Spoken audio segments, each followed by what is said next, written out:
एक बार गौतम बुद्ध नगर में भिक्षा मांगने गए। रास्ते में उन्होंने एक युवक को हताश बैठे देखा।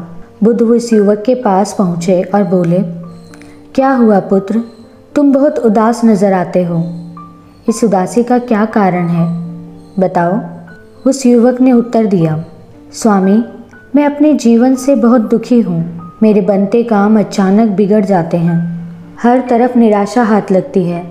किसी भी कार्य में सफलता प्राप्त नहीं होती। स्वामी, आप तो विद्वान हैं, मुझे कोई ऐसा मंत्र बता दें जिससे मेरे सारे काम होने लगे।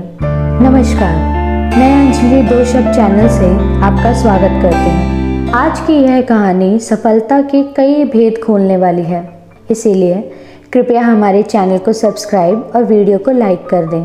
गौतम बुद्ध ने उत्तर दिया, मैं तुम्हें एक ऐसा मंत्र बता सकता हूँ जिससे तुम जो चाहो वो जीवन में पा सकते हो, किंतु मैं जैसा कहूँ तुम्हें ठीक वैसे ही करना होगा। युवक ने कहा, स्वामी, आप जैसा कहेंगे मैं वैसा ही करूँगा। बुद्ध ने फिर कहा, सोच लो पुत्र, कार्य बहुत कठिन है। युवक ने कहा, स्वामी, आप मुझे जलते अंगारों पर भी चलने को कहेंगे तो मैं वो भी करूँगा।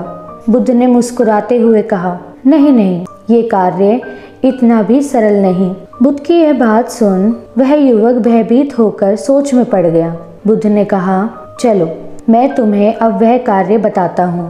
आज से ठीक 10 दिनों तक तुम्हें यह वाक्य दोहराना है, मैं एक सफल व्यक्ति हूँ और अपने जीवन में बहुत खुश हूँ।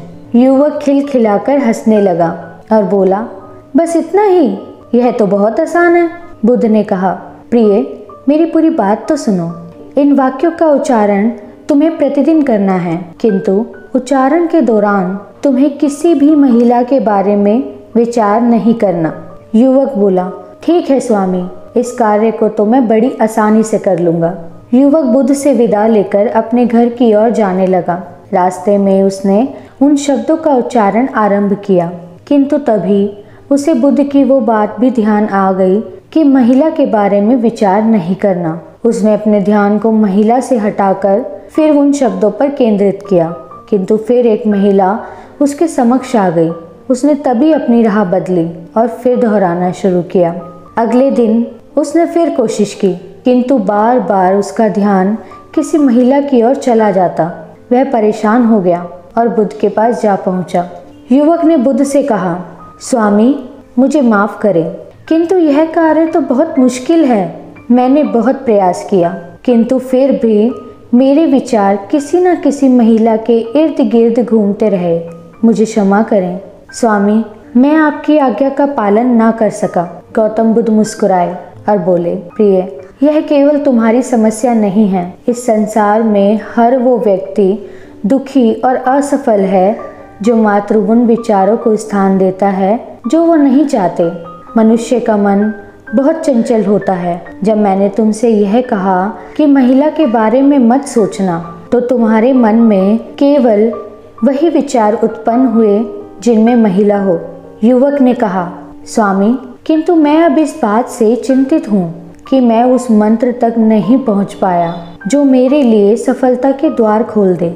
बुद्ध ने कहा, वो मंत्र तुम्हें बाहर खोजने की आवश्यकता नहीं, वो तुम्हारे भीतर ही है, किंतु अपने मन को टटोलना शुरू करना होगा, क्योंकि वह मंत्र है अपने विचारों को नियंत्रित करना। ज़्यादातर लोग केवल उन्हीं पर विचार करते हैं जो वो नहीं चाहते। जिस प्रकार तुम एक सफल और खुशहाल जीवन व्यतीत करना चाहते थे और मैंने तुम्हें उसी का जाप करने को कहा, किंतु तुमने उस विचार को प्राथमिकता दी जो तुम नहीं चाहते।